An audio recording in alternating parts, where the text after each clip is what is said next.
It's time for Lefties Losing It. Now imagine you are in the great outdoors, enjoying the fresh air, enjoying the scenery, taking your dogs for a walk when this happens.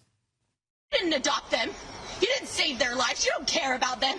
You don't care about anyone but yourself. You are crazy, lady. Get away from me then. Get away from me. You walked up to me. Oh dear, all that because that poor guy had purebred dogs. So she was triggered because they weren't adopted, she assumed. Now, if you thought that woman had exhausted her reserves of crazy and indignant rage, well, you'd be wrong. So wrong. Who are you talking to? Help me, please. Please get this guy away from me. Touch me, I will knock you out. You attack me, I have a right to defend myself. Okay, listen. Get away from me now. This guy is harassing me. Look at his bred dogs. Look at what an unethical piece of this guy. That's his mom. He has to have bred dogs because he has a small penis. You know, when people act that crazy, act that weird, one assumes that they're on something. Kind of how I felt when I saw this resurfaced vision of California Governor Gavin Newsom. I've been on a journey like most people, feeling great, feeling stressed, feeling doubtful. The last 2 days, I don't know what it is. I think it's maybe the dust settling after Madison Square Garden. Seen how that went, kind of a roller coaster. But something's happened the last few days, and I'm telling you, that Des Moines Register poll and young men, where Trump has put so much time and energy and this sort of bro culture, pocket, everything else, they don't vote at those numbers. And I think suburban women generally, and I think it's reflected perhaps in that poll, there's something going on. There was something going on, all right. Good Lord, do take it easy on the disco treats, as the kids say. Now to a young woman who is certain Charlie Kirk is a fascist and is not entitled to speak at her campus. Just don't ask her what makes him a fascist or even what a fascist is.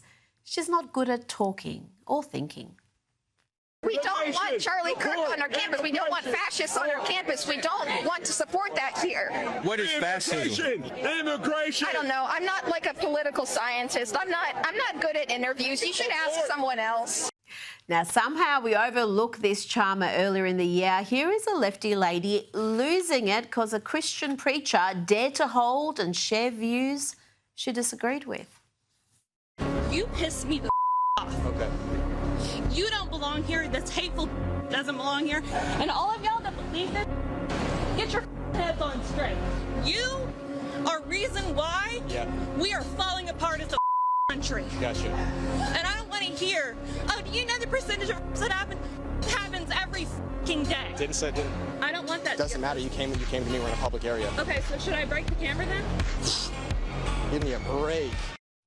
They always resort to violence or threats of violence, don't they? Let's give this lovely lass another chance, though. I'm sure she can make an argument without resorting to threats and violence. Here she tells a Christian preacher he's not really Christian because he's against abortion. And I have no problem with Christians that actually act like Christians. That's not acting like How have I not been acting like a Christian? You've been coming here yelling at me. Because you're anti-abortion, for one. Right. It has nothing to do with you. Are you a woman? No, I'm not. Do you have a... But do you have a no. in 2025, I could identify as it. You wouldn't be able to tell me otherwise. Oh, so you're anti-trans, too. Says who? You just told me that. Anyways, I'm just gonna stop. I'm just gonna ignore it. You want to go to jail? Now, this next ad has upset a few snowflakes. I can't imagine why. It's wholesome stuff. It's pretty inoffensive and possibly it's going to boost church attendance. Maybe that's why they hate it.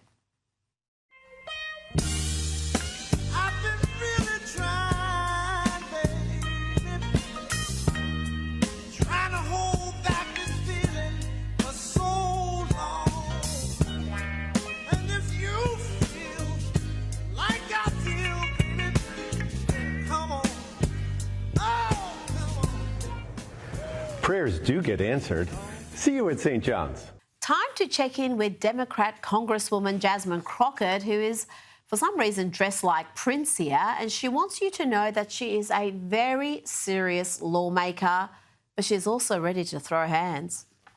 I want y'all to know that every day that I walk in those halls, regardless of whatever rhetoric they put out about me, I am a very serious lawmaker. At the same time,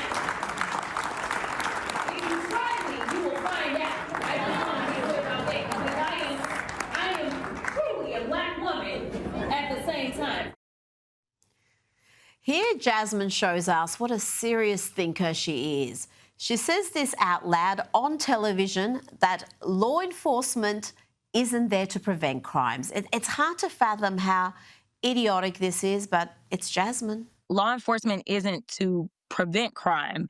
Law enforcement solves crime, okay? That is what they're supposed to do. They are supposed to solve crimes, not necessarily prevent them from happening, per se. Now, last night we spoke about the media's shameful silence on a horrific murder in North Carolina because it does not fit their preferred narratives. The brutal murder of a young Ukrainian woman would have never been properly exposed if not for platforms like X. And that has upset the likes of CNN potato Brian Stelter. He appears more horrified by the outrage about this murder than the crime itself. The energy from pro-Trump activists. They picked up on this video from local news and ran with it. It's a little bit like the times when civil rights groups have raised attention about police-involved shootings. In this case, it is Trump-aligned influencers who are posting up a storm about this case on social media. Really, over the weekend, Elon Musk, Charlie Kirk, other Trump-aligned figures succeeded in making this senseless death a symbol of big city crime. And it's being used, as you said, Brianna, as a political symbol, with MAGA media calling for more forceful punishments and more incarceration. I have to say, some of the replies to Musk, some of the comments around this story are baldly racist, stoking fear of African Americans because this man attacked a white woman. The open racism on sites like X today, it's eye-popping. Joining me now is Sky News contributor Kosha Gator. Kosha, the media's failure to properly cover this story, and in many cases cover it at all, is damning. It is. And what's eye-popping, Brian Stelter, is to be on a train as an innocent person minding your own business and being stabbed to death. That is what's eye-popping to people. And exactly. He's complicit in purposely trying to whitewash that and put it to the side. And I think the reason why the media has especially been quiet on this one, they often are for many stories, is this really is like a checkmate for them because all of the standard narratives don't work with this. The racial profiles of the murderer and the victim are inconvenient. There was no gun involved, so they can't fight the Second Amendment, which is one of their favorite tropes. The person is a completely unsympathetic figure because he had this long rap sheet and had been repeatedly left out 12 times, cashless bail, all of that. And then the fourth layer is the white victim, the lady, is a Ukrainian refugee who fled a war-torn region to come to supposedly the greatest nation on earth, only to then be met with this. So there's nothing they can do about it, and I think the easiest thing then is silence.